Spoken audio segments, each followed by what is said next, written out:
বাংলা বুখারী পড়ে যদি মানুষ গোমরাহ হয়, তাহলে গোমরাহির দরজা খুলছে কে? যিনি অনুবাদ করছেন তিনি তো গোমরাহির দরজা খুলে দিচ্ছেন। তাহলে আগে দোষারোপ করা দরকার বাংলা যিনি করছেন তার বিরুদ্ধে আন্দোলন করা দরকার, যারা বাংলা বুখারী পড়ে তাদের বিরুদ্ধে নয়। কারণ বাংলা না করলে তো তারা পড়তে পেত না, তারা বাংলা করে দিচ্ছে কারা? ওলামায়ে কেরাম। এবার আসি, কোরআন কারা জানবে? আম জনগণ জানতে হবে নাকি শুধু ওলামায়ে কেরাম জানবে? এই ব্যাপারে অনেক বক্তব্য আছে। তার মধ্যে সংক্ষিপ্ত এবং জামে মানে যে বক্তব্যটা, সেটি হলো যিনি নবী সাল্লাল্লাহু আলাইহি সাল্লামের পরে কোরআনে কারিমের যিনি সবচেয়ে বড় মুফাসসির, নাম কি? ইবনে আব্বাস রাদিয়াল্লাহু তাআলা, যাকে বলা হয় রাইসুল মুফাসসিরিন। নবী সাল্লাল্লাহু আলাইহি সাল্লাম হলেন আল্লাহর জমিনে কোরআনের মূল ব্যাখ্যাদাতা। এজন্য হাদিস ছাড়া কোরআনের তাফসীর হয় না, কোরআনের ব্যাখ্যা হয় না। কোরআন বুঝতে হলে অবশ্যই নবী সাল্লাল্লাহু আলাইহি সাল্লামের হাদিস লাগবে, কারণ কোরআনের ব্যাখ্যাই হলো নবী সাল্লাল্লাহু আলাইহি সাল্লাম। এজন্য কেউ হাদিস অস্বীকার করলে কাফের হয়ে যায়, তার ইমানে থাকবে না, কারণ সে কোরআন অস্বীকার করা। হাদিস অস্বীকার করা মানে কোরআন অস্বীকার করা। তো নবী সাল্লাল্লাহু আলাইহি সাল্লামের পরে সাহাবীদের মধ্যে প্রধান যিনি কোরআনের তাফসীর কারক, তিনি হলেন আব্দুল্লাহ বিন আব্বাস রাদিয়াল্লাহু তাআলা। তিনি বলেন যে আল্লাহ রাব্বুল আলামিন কোরআনে কারিমকে ৬০টি ভাগে নাজিল করছেন। তিনি কোরআন গবেষণা করে, কোরআনের তাফসীর করে সারাংশ যিনি বলতেছেন যে পুরা কোরআন আমি ব্যাখ্যা করে আলোচনা করে দেখছি, আল্লাহ পাক কোরআনে কারিমকে ৬০টি ভাগে নাজিল করছেন। প্রথম ভাগটি হলো ইয়াফহামুহু কুল্লু আহাদিন। এই অংশটা শিক্ষিত, অশিক্ষিত, মূর্খ, তারপরে আলেম, সাধারণ মানুষ, সব জনগণ এটা বুঝবে। ফাহুয়ালা ইয়াহতাজু ইলা তাফসীর। তিনি বলেন এটার কোনো তাফসীরের দরকার নাই, ব্যাখ্যা লাগে না, তাফসীর লাগে না। এবং এটাই কোরআনে কারিমের সবচাইতে বেশি অংশ, অর্থাৎ অর্ধেকের বেশি অংশ জুড়েই কোরআনে কারিমের এই জাতীয় আয়াত। এগুলো হলো আল্লাহ রাব্বুল আলামিনের পরিচয়। যেমন আল্লাহ পাক কোরআনে কারিমে বলতেছেন ওয়াল্লাহু আলা কুল্লি শাইইন কাদির, আল্লাহ সবকিছুর উপরে শক্তিমান। ওয়াল্লাহু গাফুরুর রাহিম, আল্লাহ গাফুর, আল্লাহ রাহিম। ইন্নাহু হুয়াত তাওয়াবুর রাহিম, আল্লাহ পাক তওবা কবুলকারী, আল্লাহ পাক মহা দয়াশীল। এগুলো বোঝার জন্য তাফসীর লাগে? কোনো তাফসীর লাগে না। এগুলো যিনি পড়বেন তিনি বুঝবেন, যিনি পড়বেন তিনি বুঝবেন, এটার জন্য কোনো তাফসীর লাগবে না। আকীদার বিষয়গুলোকে আল্লাহ পাক এত সহজ করে দিয়েছেন যে যিনি পড়বেন তিনি বুঝবেন। এবং আল্লাহকে জানার, আল্লাহকে বুঝার, আল্লাহকে চিনার যে আয়াতগুলো মারাফাতুল্লাহর, এগুলো কোনো তাফসীর ছাড়াই মানুষ বুঝবে। সুবহানাল্লাহ। আল্লাহ পাক এইভাবে নাজিল করতেন, কারণ সাহাবায়ে কেরাম যারা ইসলাম গ্রহণ করেছিলেন তারা বড় বড় ডিগ্রি নিয়ে, বড় বড় ডক্টরেট করে, মুফতি হয়ে, মুফাসসির হয়ে ইসলাম গ্রহণ করেন নাই। তাহলে এই সাহাবায়ে কেরাম রিদওয়ানুল্লাহি তাআলা আলাইহিম আজমাইন, তারা কোরআন বুঝছেন না, তারা তাফসীর, কোরআনে কারিমের ব্যাখ্যা বুঝছেন না, তারা আকীদা বুঝছেন না। তাহলে আল্লাহ পাক এগুলোকে এরকম সহজ বানায় দিয়েছেন যাতে সব জনগণ বুঝতে পারে। আরেকটি অংশ হলো আরবি ব্যাকরণ লাগে বুঝতে হইলে, মানে আরবি নাহু, সরফ, বালাগাত, তার এগুলো না হইলে এই অংশটা বোঝা যায় না। আরেকটা অংশ আছে, এটা নাহু সরফ দিয়ে, শব্দ দিয়ে, বাক্য দিয়ে বোঝা যাবে না। এটা বোঝার জন্য যারা রাসিখুনা ফিল ইলম, কোরআনের বিশেষজ্ঞ, কোরআনের গভীর জ্ঞানী, তাদের ব্যাখ্যা লাগবে।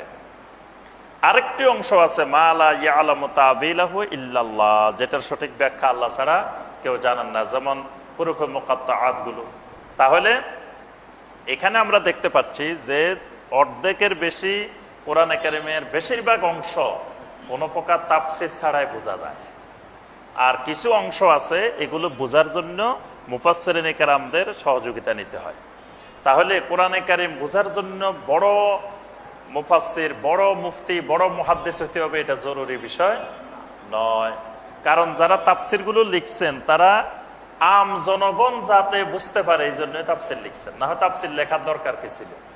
তাফসীর লেখার দরকারই হলো সাধারণ জনগণ যাতে কোরআনে কারিম বুঝতে পারে। আপনারা হাদিসের বাংলা অনুবাদ করা হয়েছে, বুখারীর বাংলা অনুবাদ, মুসলিমের বাংলা অনুবাদ, তিরমিজির বাংলা অনুবাদ, এগুলো কেন করা হয়েছে? আলেমদের জন্য না সাধারণ জনগণের জন্য? তাহলে সাধারণ জনগণ যদি বাংলা বুখারী পড়তে না পারে তাহলে এটার দায়ভার যিনি বাংলা করছেন উনি এটার দায়ভার বহন করবে, কারণ উনি বাংলা না করলে তো সাধারণ মানুষ পড়তে পারত না। এটা আরবি ছিল, আরবি থাকার দরকার ছিল। তো যদি বাংলা পড়াটাই অপরাধ হয়, তাহলে যিনি বাংলা অনুবাদ করছেন উনি গুমরাহির দরজা খুলে দিচ্ছেন। কি বলেন? বাংলা বুখারী পড়ে যদি মানুষ গোমরা হয়, তাহলে গুমরাহির দরজা খুলছে কে? যিনি অনুবাদ করছেন তিনি তো গুমরাহির দরজা খুলে দিচ্ছেন। তাহলে আগে দোষারোপ করা দরকার বাংলা যিনি করছেন তার বিরুদ্ধে আন্দোলন করা দরকার, যারা বাংলা বুখারী পড়ে তাদের বিরুদ্ধে নয়। কারণ বাংলা না করলে তো তারা পড়তে পেত না, তারা বাংলা করে দিচ্ছে কারা? ওলামায়ে কেরাম। তাহলে তারা জনগণকে সঠিক হেদায়েতের জন্য, হাদিস বোঝার জন্য, নবী সাল্লাল্লাহু আলাইহি ওয়াসাল্লামের কথাগুলো বোঝার জন্যই তারা অনুবাদ করছেন। তা আমরা যে কথাটা বলতেছিলাম যে তাফসির কারকেরা কোরআনে কারিমের তাফসির করেছেন এই জন্য যাতে সহজভাবে আম জনগণ আল্লাহর কোরআনটা, আল্লাহর কিতাব বুঝতে পারে। তো এই জন্য তাফসির গুলোর পরে এরপরে কোনো কিছু না বুঝলে ওলামায়ে কেরামদের থেকে সহযোগিতা নিয়ে, কোরআন বিশেষজ্ঞ যারা তাদের সহযোগিতা নিয়ে কোরআনে কারিমকে বোঝা যাবে। কোরআনে কারিম বোঝার জন্য, জানার জন্য বড় বড় ডিগ্রি জরুরি বিষয় নয়। কারণ কোরআনে কারিমে আল্লাহ পাক সম্বোধন করছেন ইয়া আইয়ুহান নাস, ইয়া আইয়ুহাল্লাযীনা আমানু। তাহলে ইয়া আইয়ুহান নাস বলছেন, হে সমস্ত মানুষ। তো সব মানুষ কি মুফতি সাহেব? সব মানুষ কি বিশাল বিশাল ডিগ্রিওয়ালা মুহাদ্দিস, মুফাসসির? তাহলে আল্লাহ কথাটা বলতেছেন আম জনগণকে। তা আমি আপনাদের উদ্দেশ্যে কথা বলতেছি, আপনারাই যদি আমার কথা না বুঝেন তাহলে আমার আর এই কথা বলে সময় নষ্ট করার দরকার কি? তাহলে আমার কথাটাও এমন ভাবে বলতে হবে যাতে আপনারা বুঝতে পারেন, এইভাবেই তো বলতে হবে। আল্লাহ রাব্বুল আলামিন কথাটা বলতেছেন ডাক দিয়ে, ইয়া আইয়ুহান নাস, হে দুনিয়ার সকল মানুষ। তো মানুষ যেমনি বুঝে আল্লাহ রাব্বুল আলামিন তো সেইভাবেই বলছেন। আল্লাহ পাক সম্বোধন করতেছেন ইয়া আইয়ুহাল্লাযীনা আমানু, হে ঈমানদাররা। তো ঈমানদার সব কি শিক্ষিত ঈমানদার? তাহলে লেখাপড়া না জানা ঈমানদারও আছে না? তা আল্লাহ পাক তাদের উদ্দেশ্যেও তো কোরআন নাযিল করছেন। এজন্য কোরআনে কারীম সব জনগণকে জানতে হবে, বুঝতে হবে, শিখতে হবে, আমল করতে হবে। এবার আসি আমরা 4 নম্বর পয়েন্টে, কোরআনে কারীমকে বোঝা এবং গবেষণা করার গুরুত্ব। প্রথম কথা হলো কোরআনে কারীম নাজিল হয়েছে বোঝার জন্য, অনুধাবন করার জন্য, আমল করার জন্য। কোরআনে কারীমের অসংখ্য আয়াত আল্লাহ পাক এই কথা বলছেন। সূরা আল বাকারার 129 নম্বর আয়াত আল্লাহ পাক বলেন, ইব্রাহিম আলাইহিস সালাম যে দোয়াটা করছিলেন, এবং এই আয়াতটা কোরআনে কারীমে অনেক জায়গায় আছে। আল্লাহ পাক বলছেন, রব্বানা ওয়া বা'আস ফীহিম রাসূলাম মিনহুম ইয়াতলু আলাইহিম আয়াতিকা ওয়া ইউআল্লিমুহুমুল কিতাবা ওয়াল হিকমাতা ওয়া ইউযাক্কিহিম। এমন একজন রাসূল আসবেন যিনি তাদের সামনে আল্লাহর আয়াতকে উপস্থাপন করবেন, যিনি তাদেরকে কিতাব শিক্ষা দিবেন, কিতাবের ব্যাখ্যা শিক্ষা দিবেন, এবং এই কিতাব দিয়ে তাদের পরিশুদ্ধি করবেন, তাজকিয়া করবেন। তাহলে এই কোরআন নাজিল হয়েছে তেলাওয়াতের জন্য, কোরআন নাজিল হয়েছে তালিমের জন্য, কোরআন নাজিল হয়েছে চিন্তা চেতনা, বিভিন্ন শিরকি, কুফরি, নেফাকি যত ধারণা আছে এগুলোকে পরিশুদ্ধ করে বিশুদ্ধ আকীদার অধিকারী হওয়ার জন্য। এখন কোরআন না জানলে কিভাবে কোরআন বুঝবে, কিভাবে আমল করবে, কিভাবে চিন্তা চেতনাকে বিশুদ্ধ করবে? এজন্য অবশ্যই কোরআন জানা বোঝা জরুরি। 2 নম্বর বিষয় তাদারুসুল কোরআন। কোরআনের তাদারুস, তাদারুস মানে দার্স, কোরআনে কারীমকে অধ্যয়ন করা, ব্যাখ্যা করা, এবং কয়েকজন বসে এই আয়াতগুলোকে, আল্লাহর কথাগুলোকে ভালোভাবে বোঝা, এই তাদারুস। নবী সাল্লাল্লাহু আলাইহি ওয়াসাল্লাম তাদারুসুল কোরআনের অনেক ফজিলত বর্ণনা করছেন। সহিহ মুসলিমের 2699 নম্বর হাদিস, আল্লাহ রাসূল সাল্লাল্লাহু আলাইহি ওয়াসাল্লাম বলেন, মা ইজতামা কওমুন ফি বাইতিম মিন বুয়ুতিল্লাহ, আল্লাহর ঘরে যখন কিছু মানুষ একত্রিত হয়, ইয়াতলুনা কিতাবাল্লাহ, আল্লাহর কিতাব তেলাওয়াত করে, ওয়া ইয়াতাদারাসুনাহু বাইনাহুম, এবং তাদের নিজেদের মধ্যে এটা দার্স করে, তাদারুস করে, বোঝার চেষ্টা করে, আল্লাহ পাক তাদেরকে কতগুলো পুরস্কার দেন। ইল্লা নাজালাত আলাইহিমুস সাকিনা, তাদের উপরে সাকিনা অবতীর্ণ হতে থাকে। ওয়া গাশিয়াতহুমুর রাহমা, আল্লাহর রহমত তাদেরকে আচ্ছন্ন করে। ওয়া হাফফাতহুমুল মালাইকা, আল্লাহর ফেরেশতারা তাদেরকে বেষ্টন করে। ওয়া যাকারাহুমুল্লাহু ফী মান ইনদা, আল্লাহ পাক তার নিকটবর্তী যারা আছেন ফেরেশতারা তাদের কাছে তাদের ব্যাপারে আলোচনা করতে থাকেন। সুবহানাল্লাহ। তাহলে কোরআন বুঝার তাদারুসের আল্লাহ পাক কত ফজিলত, কত মর্যাদা দেন। আচ্ছা, কোরআনে কারীমের তেলাওয়াতকে আল্লাহ বলেছেন হাক্কা তেলাওয়াতি। সূরা আল বাকারার 121 নম্বর আয়াত আল্লাযীনা আতাইনাহুমুল কিতাবা ইয়াতলুনাহু হাক্কা তিলাওয়াতি, যাদেরকে আমি কিতাব দিয়েছি তারা তেলাওয়াত করে কিভাবে? হাক্কা তিলাওয়াতি, তেলাওয়াতের হক আদায় করে তেলাওয়াত করে। তো তেলাওয়াতের হক কেমনে আদায় হয়?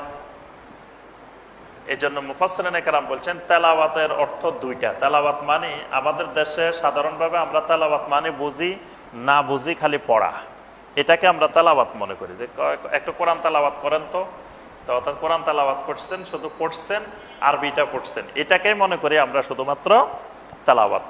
মুফাসসিরিনে কেরাম বলেন, কাতাদা রাহমাহুল্লাহ বলেন যে তেলাওয়াতের দুটি গুরুত্বপূর্ণ অর্থ, অর্থাৎ কোরআনে কারিমে আল্লাহ পাক তেলাওয়াত বলে দুটি বিষয়কে অন্তর্ভুক্ত করেছেন। একটা বিষয় হলো আল কিরাআতুল মুরাত্তালাতুল মুতাতাবা, একটা হলো তেলাওয়াত করা মানে পাঠ করা, পড়া, এটার নামও তেলাওয়াত।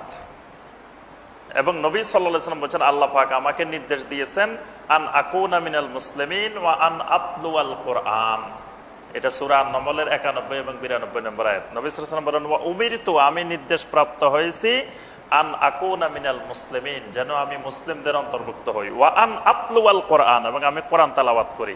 এই তেলাওয়াত মানে পাঠ করা। আবার তেলাওয়াতের আরেক অর্থ হলো আল ইত্তিবাহ, অনুসরণ করা। তেলাওয়াত মানে কোরআন পাঠ করা এবং কোরআনের ইত্তিবা করা, কোরআন অনুযায়ী আমল করাও তেলাওয়াত। যেমন আপনার ইবনে আব্বাস রাদিয়াল্লাহু তাআলা আনহুমা তিনি বলেন যে হক সহ তেলাওয়াত মানে তেলাওয়াতের হক আদায় করার অর্থ হলো ইয়াত্তাবিউনাহু হাক্কা ইত্তিবাহি, কোরআনকে যেভাবে অনুসরণ করা দরকার সেভাবে অনুসরণ করা, এটার নাম তেলাওয়াতের হক। মানে খালি না বুঝে পড়ার নাম তেলাওয়াত না, ওই কোরআনের ওই আয়াতকে বাস্তবে ইত্তিবা করার নাম তেলাওয়াত।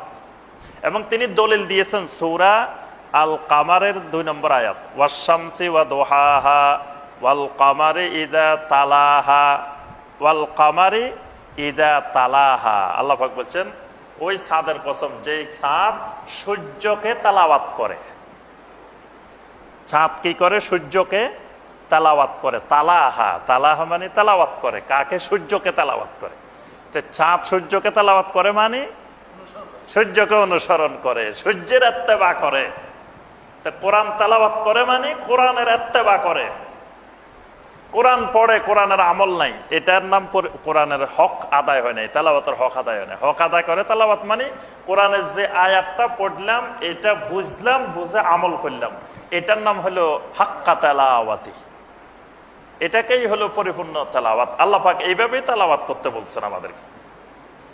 আচ্ছা, সাহাবায়ে কেরাম রাদিয়াল্লাহু তাআলা আলাইহিম আজমাইন, তারা নবী সাল্লাল্লাহু আলাইহি ওয়াসাল্লাম থেকে খালি উচ্চারণ করে কোরআন শিখেন নাই। মানে নবী সাল্লাল্লাহু আলাইহি ওয়াসাল্লাম একটা সূরা নাজিল হয়েছে, আয়াত নাজিল হয়েছে, শুধু তেলাওয়াত করে দিয়েছেন, পড়ে দিয়েছেন, সাহাবীরা পড়ে মুখস্থ করে ফেলছেন, এভাবে কোরআন শিখেন নাই। সাহাবায়ে কেরাম কোরআন শিখছেন আয়াতটার বিশুদ্ধ উচ্চারণ সহকারে নবী সাল্লাল্লাহু আলাইহি ওয়াসাল্লাম থেকে শুনে শুনে মুখস্থ করছেন। করার পরে এই আয়াতে কারিমার আমল কেমনে করতে হবে সেটাও বাস্তবে শিখে নিছেন। মানে কোরআনের শুধু শব্দ শিখেন নাই, অর্থ শিখছেন, আমল শিখছেন। রাত্রিবেলা আয়াত নাজিল হয়েছে সূরা আন-নূরের 31 নম্বর আয়াত। আল্লাহ রাব্বুল আলামিন এখানে নারীদেরকে, মুমিনা নারীদেরকে 4টি পর্দা করতে বলছেন। 1 নম্বর পর্দা, 1 নম্বর হিজাব হলো আল্লাহ পাক মুমিনাতদেরকে বলছেন ইয়াগদুদনা মিন আবসারিহিন্না, তারা যেন তাদের দৃষ্টিগুলো সংযত রাখে। 2 নম্বর ওয়াইয়াহফাজনা ফুরুজাহুন্না, তারা যেন তাদের যৌনাঙ্গকে সংরক্ষণ করে। এখান দিয়ে রাখা, তাদের যৌনাঙ্গকে সংরক্ষণ করে। 3 নম্বর হেজাব করতে বলছেন ওয়ালা ইউবদিনা যিনাতাহুন্না ইল্লা মা যাহারা মিনহা, তারা যেন তাদের জিনাত সৌন্দর্য বাহিরে প্রকাশ না করে। 4 নম্বর পর্দা করতে বলছেন ওয়াল ইয়াদরিবনা বিখুমুরিহিন্না আলা জুয়ুবিহিন, তারা যেন তাদের বুকের উপরে একটি ওড়না দিয়ে ঢেকে রাখে। আচ্ছা, আগের 3টা নারীদের কাছে পরিচিত ছিল, কিন্তু 4র্থ যেই হেজাবটা নাজিল হয়েছে এটা ওই দিন নতুন নাজিল হয়েছে। আল্লাহ পাক বলছেন নারীদেরকে বুকের উপরে একটা ওড়না দিয়ে রাখার জন্য। এখন এশার পরে নবী সাল্লাল্লাহু আলাইহি ওয়াসাল্লাম তেলাওয়াত করে শোনাই দিয়েছেন। এখন সাহাবায়ে কেরাম এখন রাত্রে আর সময় পান নাই যে নবী সাল্লাল্লাহু আলাইহি ওয়াসাল্লাম তো এশার পরে আর কোনো কথা বলতেন না, নবী সাল্লাল্লাহু আলাইহি ওয়াসাল্লাম বিছানায় চলে যেতেন। সাহাবায়ে কেরাম নবী সাল্লাল্লাহু আলাইহি ওয়াসাল্লামের কাছে রাত্রে আর এটার ব্যাখ্যা জানতে পারেন নাই, তারা বাড়িতে গিয়ে নারীদেরকে তেলাওয়াত করে করে শোনাই দিচ্ছেন। প্রত্যেক ঘরে ঘরে এই আয়াতের তেলাওয়াত শোনাই দেওয়া হয়েছে। শোনানোর পরে সাহাবায়ে কেরামের স্ত্রীরা, মেয়েরা, আমাদের সেই সাহাবায়ে কেরামের বোনেরা, দিনদার মুমিনা, সেই সাহাবায়ে কেরামেরা, তারা সবাই বলতে লাগলেন যে আল্লাহর আয়াত নাজিল হয়েছে, এখন এই আয়াতের আমল না করে কেউ রাত্রে ঘুমানো যাবে না। কারণ রাত্রে আমি মারা গেলে নবী সাল্লাল্লাহু আলাইহি ওয়াসাল্লাম থেকে ব্যাখ্যা জানার আগ পর্যন্ত আমল করা যাবে না, এই কথা বলি কিন্তু বসে থাকেন নাই। সবাই এরকম করতে পারতেন যে এত কেমনে করতে হবে আমরা জানি না, কালকে জানি নিমো, কালকে আমল করবো। একজন মুমিনা সাহাবীও রাত্রে আমল না করে ঘুমান নাই, সবাই ওড়না বানায় ফেলছেন। যার কাছে যেটা ছিল, যার যার ধারণা অনুযায়ী নিজে নিজে আল্লাহ বলছেন ওড়না বানাইতে হবে, ওড়না ব্যবহার করতে হবে। কেউ কাপড় কেটে, কেউ এটা কেটে, কেউ এটা কেটে, তার যার যার ধারণা মতো একটা ওড়না বানায় নিছেন আল্লাহর আয়াতের উপর আমল করার জন্য। তারপরে রাত্রে ঘুমাইতে গেছেন, এর আগে কেউ ঘুমাইতে যান নাই। কারণ আয়াত নাজিল হয়েছে, আয়াতের আমল না করে ঘুমাইতে যাওয়া যাবে না। আচ্ছা, সকালবেলায় মহিলাদের লাইন আম্মা জান আয়েশা রাদিয়াল্লাহু তাআলা আনহার ঘরের সামনে। সবাই জিজ্ঞাসা করতে লাগলো কি ব্যাপার আজকে মহিলাদের এত লম্বা লাইন এখানে? বলে যে রাত্রে আয়াত নাজিল হয়েছে ওড়না ব্যবহার করার জন্য। ওড়নাটা আল্লাহ কেমন ওড়না ব্যবহার করতে নির্দেশ দিচ্ছেন এটা নমুনা তো তারা জানান না, এই জন্য সবাই নিজ নিজ ধারণা মতে ওড়না বানাইছেন। সকালবেলা আম্মা জান আয়েশা রাদিয়াল্লাহু তাআলা আনহার কাছে আসছেন যে ওড়নাটা বানাইছেন যে ঠিক আছে কিনা, আল্লাহ পাক এই ধরনের ওড়না ব্যবহার করতে বলছেন কিনা, না কি রকম ওড়না ব্যবহার করতে বলছেন। সুবহানাল্লাহ। তখন নবী সাল্লাল্লাহু আলাইহি ওয়াসাল্লাম ব্যাখ্যা দিয়ে দিয়েছেন ওড়নাটা হইতে হবে মাথা থেকে শুরু করে কোমরের নিচ পর্যন্ত। আগে আমাদের মায়েরা, বোনেরা এরকম বোরকা পড়তো যে উপরের এটা একেবারে আপনার কোমরের নিচ পর্যন্ত। এখন এটা উঠতে উঠতে অনেক উপরে উঠে গেছে। আল্লাহ পাক যে ওড়নার কথা বলছেন এখানে সেটা হলো এই ধরনের ওড়না। তাহলে আমরা যে কথাটা বলতেছিলাম, সাহাবায়ে কেরাম শুধু আয়াতটা মুখস্থ করে বাড়ির যাই শুয়ে রয়েছেন যে আল্লাহর আয়াত নাজিল হয়েছে এরকম ছিলেন না। তারা আয়াতটা শুনছেন, শোনার পরে বুঝছেন, বোঝার পরে বাস্তবে এটার আমল কিভাবে হবে সেটাও শিখছেন। সুবহানাল্লাহ। এটাই হলো কোরআনে কারীম জানা বোঝার গুরুত্ব। কোরআনে কারীমকে এইভাবেই কোরআনে কারীম জানতে হবে, বুঝতে হবে। সর্বশেষ আরেকটি বিষয় বলে আমরা এই পয়েন্ট শেষ করতেছি, সেটি হলো কবরে আমরা জানি সবাই যে কবরে প্রশ্ন করা হবে। প্রশ্ন করা হবে না, 3টি প্রশ্ন করা হবে। এখন আপনি 3টি প্রশ্ন পারে গেছেন, আলহামদুলিল্লাহ পাশ করে ফেলছেন। তখন আপনাকে মুনকার নাকির জিজ্ঞাসা করবে ওয়ামা ইউদ্রিকা, এত সুন্দর রেজাল্ট, এত সুন্দর ফলাফল কেমনে করলা, কেমনে তুমি এত কিছু শিখে গেলা, এই প্রশ্নগুলোর উত্তর এত সুন্দর করে কিভাবে দিয়ে দিলা।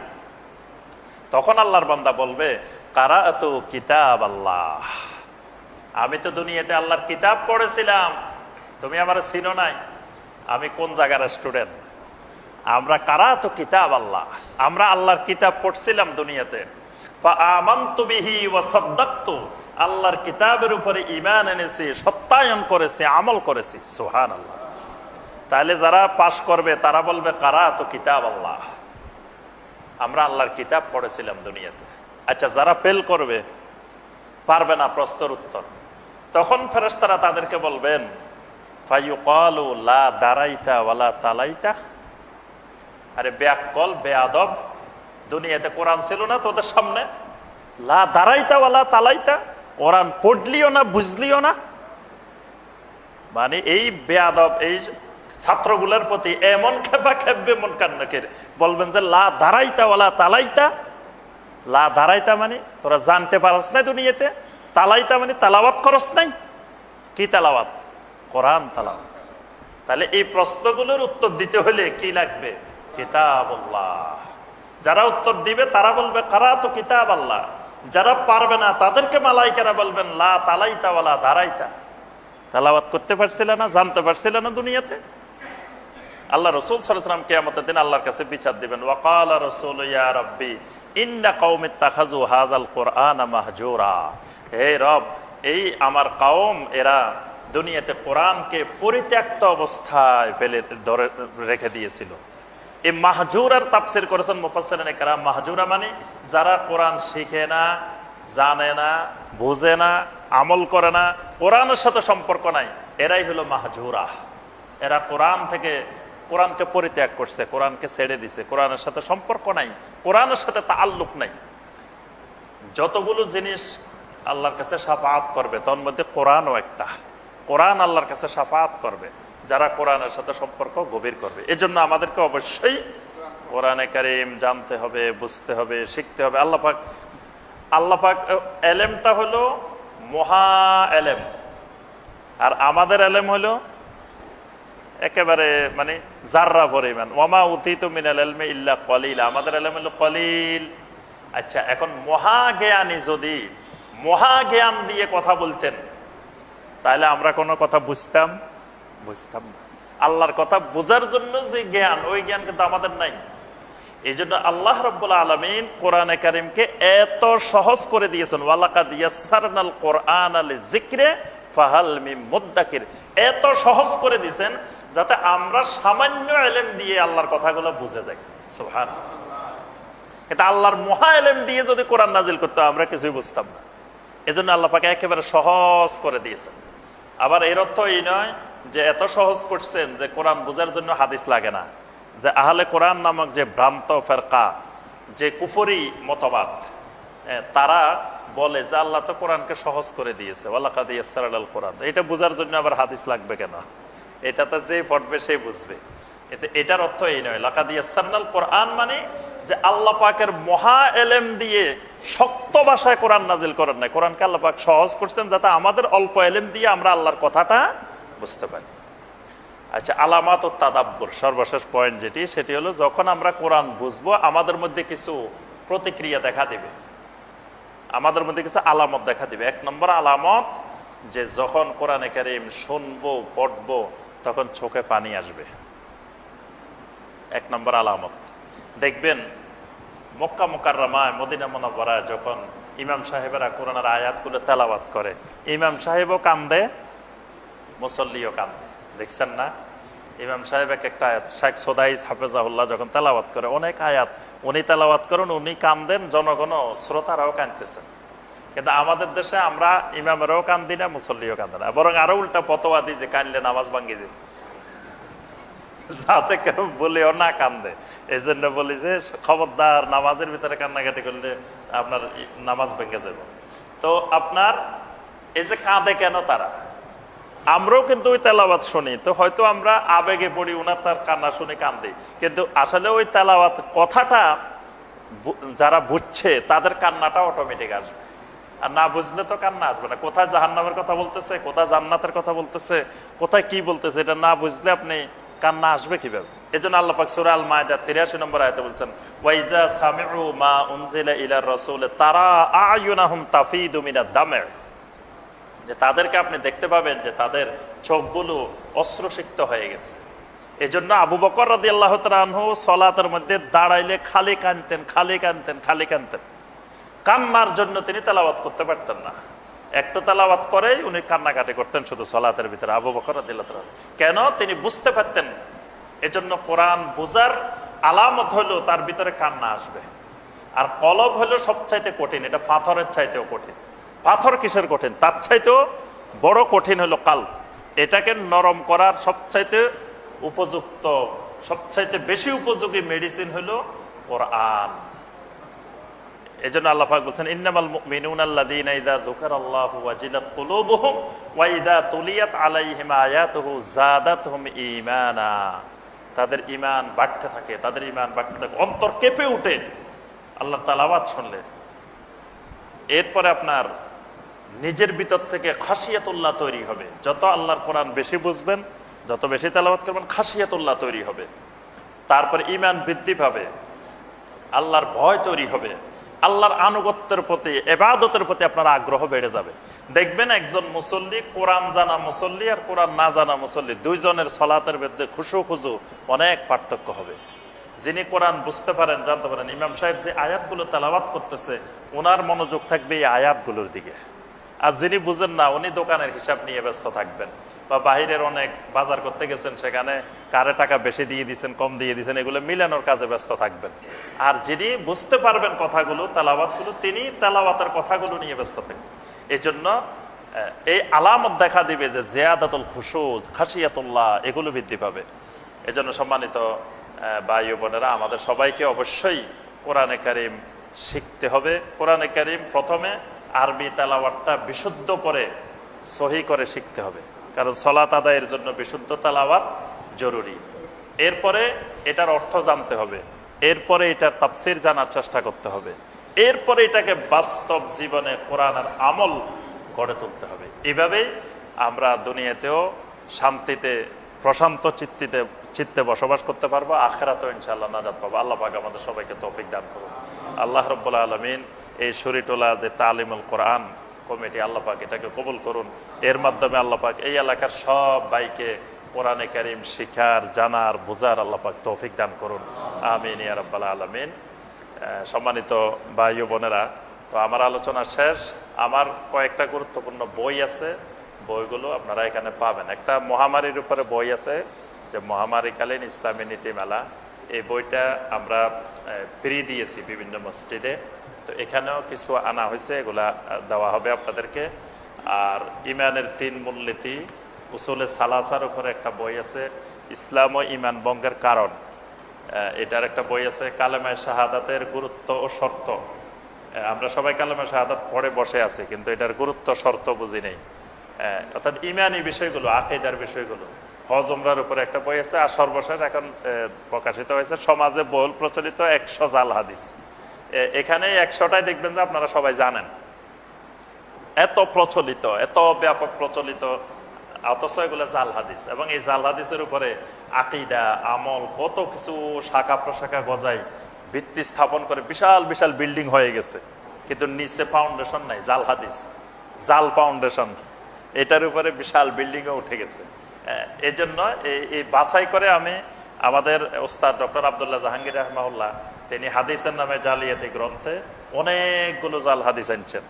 তো আমি শুধুমাত্র 100টা, মানে যেগুলো আমাদের সমাজের দেশে বেশি প্রচলিত, সবাই জানে, এরকম বাছাই করে করে 100টা জাল হাদিস এখানে উল্লেখ করেছি। তা আপনারা এই বইগুলো সংগ্রহ করার চেষ্টা করবেন। আল্লাহ পাক আমাদের সবাইকে কোরআন জানার, বোঝার, আমল করার তৌফিক দান করুন। আলহামদুলিল্লাহ, জাযাকাল্লাহু খাইরান, বারাকাল্লাহ। আমাদের মাঝে কোরআন সম্পর্কে গুরুত্বপূর্ণ জ্ঞান